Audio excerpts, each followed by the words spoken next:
बिस्मिल्लाहिर्रहमानिर्रहीम। ये हमारे पास एक बेर की वैरायटी है, सीडलेस बेर हमने लगाई थी क्लिफ्ट ग्राफ्टिंग के ज़रिए। इसकी वीडियो भी मौजूद है कि जिस वक्त हमने इसकी ग्राफ्टिंग की थी। तो फ्रूट भी अभी माशाल्लाह इस पर लगा हुआ है। तो सबसे एक बड़ा मसला जो आ रहा है इस तरह के पौधों में, क्योंकि इनके जो लीव्स होते हैं बहुत बड़े और सक्युलेंट लीव्स होते हैं, लेकिन उसमें जो एक अक्सर काफ़ी सारे जगहों पे मैंने देखा हुआ है कि ये प्रॉब्लम आता है कि उसकी लीव्स जो हैं वो जगह जगह से उसकी वो कटी होती हैं, जैसे किसी इंसेक्ट ने उसको डैमेज किया हो। ये आप देख रहे हैं काफ़ी मतलब सीवियर उस पर अटैक है, ठीक है। और बेर और साथ में एप्रिकॉट और इस तरह के जितने भी ये लीव्स हैं इन पे ये चीज़ आती है। अगर तो ये ज़्यादा सीवियर स्टेज पे चला जाए जैसा कि आप देख रहे हैं, ठीक है, तो वो क्या होता है कि इनकी जो लीव्स होते हैं वो बिल्कुल इस तरह की शेप में आ जाते हैं, जिस तरह कि आपको ये नज़र आ रहा है।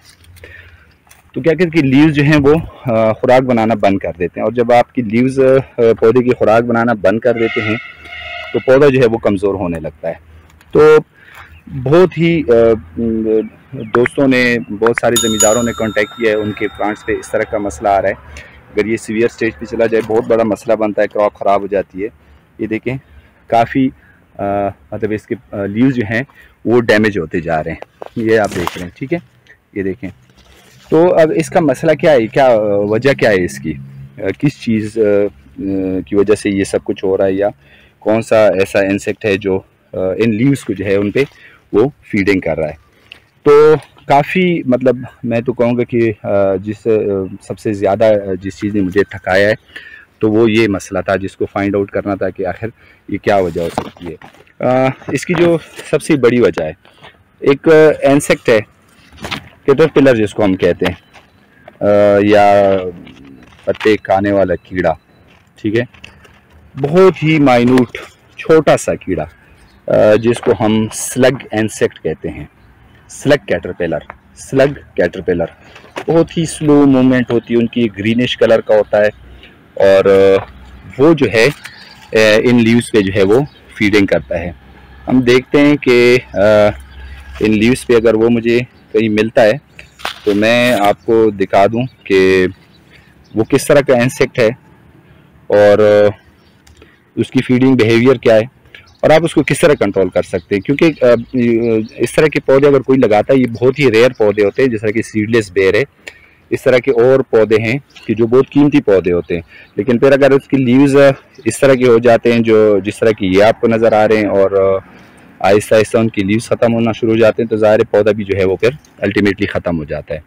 तो हम तलाश करते हैं, देखते हैं कि अगर हमें ये इंसेक्ट कहीं पे मिलता है, क्योंकि ज़ाहिर जब रोशनी हो जाती है, धूप तेज़ हो जाती है, तो ये हाइबरनेट हो जाते हैं, ये छुप जाते हैं। ज़्यादातर ये जो टेम्परेचर कम होता है और रात के वक्त ये ज़्यादातर फीडिंग करते हैं और ढूंढते हैं इस इंसेक्ट को। फिर मैं आपको बताता हूँ कि ये कौन सा इंसेक्ट है और ये किस तरह की डैमेज जो है वो करता है।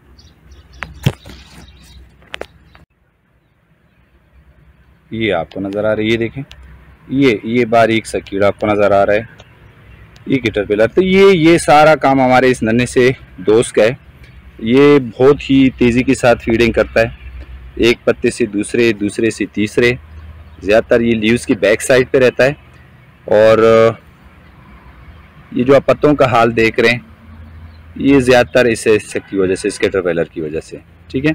और ये मतलब इतनी तेज़ी से ये खाते हैं पत्तों को कि आप मतलब हैरान रह जाएंगे कि पत्तों का ये हाल देख के। ये देखें सारे पत्ते इस तरह के हो जाते हैं, ठीक है, और इसको कंट्रोल करना बहुत ज़रूरी है। ये बहुत ही माइन्यूट सा एक इंसेक्ट है, लेकिन इसका जो डैमेज है वो बहुत ज़्यादा है। जब वो वाला कीड़ा जो था वो स्लग कैटरपिलर था, वो बहुत स्लो मूवमेंट करता है, लेकिन जो फीडिंग है वो बहुत तेज़ी के साथ करता है। जबकि ये वाला कैटरपिलर जो है ये भी इंतहाई माइन्यूट सा कैटरपिलर है, लेकिन इसकी मूवमेंट जो है वो बहुत तेज़, इंतहाई तेज़ रफ्तारी के साथ ये मूव करता है, एक पत्ते से लेके दूसरे पत्ते।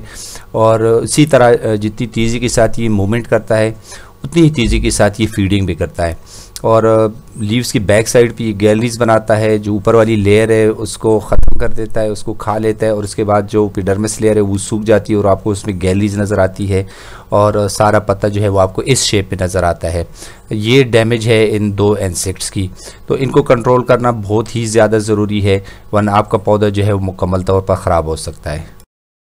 काफ़ी तेज़ी से वो खाता है पत्तों को, और ये देखिए पत्तों का ये इस तरह ये हाल कर देता है कि बिल्कुल सिर्फ उसकी जो वेन्स हैं वो नज़र आती हैं पत्तों की, ठीक है, होल्स नज़र आते हैं, और बाकी जो उसका क्लोरोफिल पोर्शन होता है ये देखें ये मुकम्मल तौर पर जो है वो उसको खा लेता है।